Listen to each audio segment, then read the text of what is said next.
So I think that in our social media moment, it's easy to imagine ideas, even this particular kind of movement, as something that just has emerged simply because someone decided to put a number sign next to a series of words. And I think that what's important and key is to understand that there is a development, there is a historical arc in particular, and that arc is one that doesn't begin in 2012 with the murder of Trayvon Martin, but instead precedes us and precedes our technology. And the ideas that we are wrestling with present day are in no way new. And in fact, Black folks and people of color more generally have been working diligently to address these kinds of political concerns over time. So if I went back to David Walker, who writes and publishes his appeal in 1829, he's bringing up thematically the same kinds of ideas in the context of enslavement. And it's not exactly the same, of course, even if thematically there are similarities. What do you think that helps students to understand or learn? I think it's easy to imagine that, oh, you know, the year that you were born is the year that the world begins. Yeah. Oh, you know, I was born in 1999. That is when the world emerged. And I think that when you look at the long arc of history, what you discover is that there are years that precede that and that create the moment at which you arrive on Earth. Something interesting, I noticed that New York City public schools recently had a week that was devoted to looking at the issue of Black Lives Matter, and teachers were leading discussions about racial justice, and they were really pushing the administration at the public school level to integrate this into curriculum. Mm-hmm. Here, you know, you're on the Hampshire College mm-hmm. campus, you're exploring it there. Do you think there'd be a benefit of making sure that it was integrated into primary and secondary school curriculums? Oh, absolutely. Yeah. Because I think that what is consistently striking to me as a university professor is how little my students know about the context that precedes them.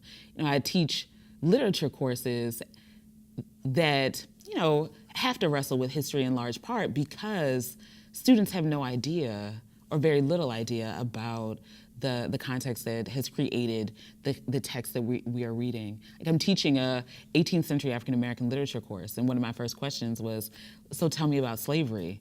And the slavery that they know is hot, it's plantation-based, it's Southern.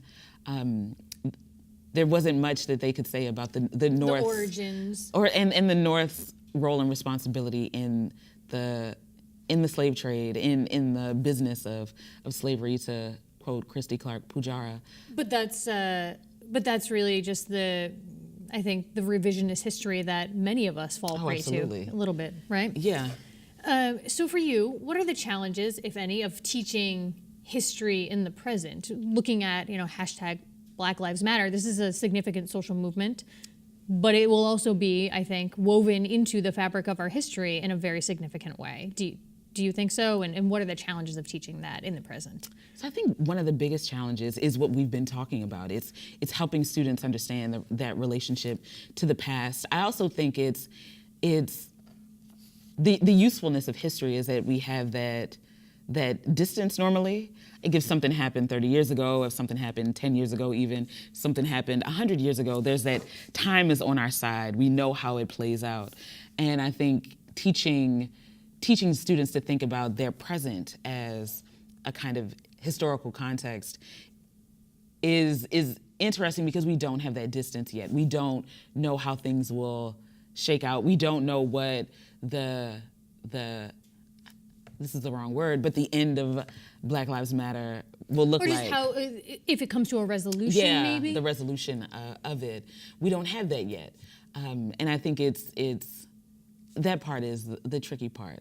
And then to your point, maybe there's not an end or even a resolution, right? Yeah. Because often at times our social movements, one rolls into another or one inspires another. Yeah. And there's also the reality of not having or not being aware of unintended consequences of a particular kind of movement either.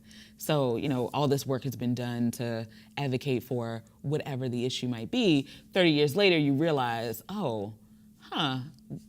this didn't land in the way that we had hoped or intended. And we don't yet know that about Black Lives Matter.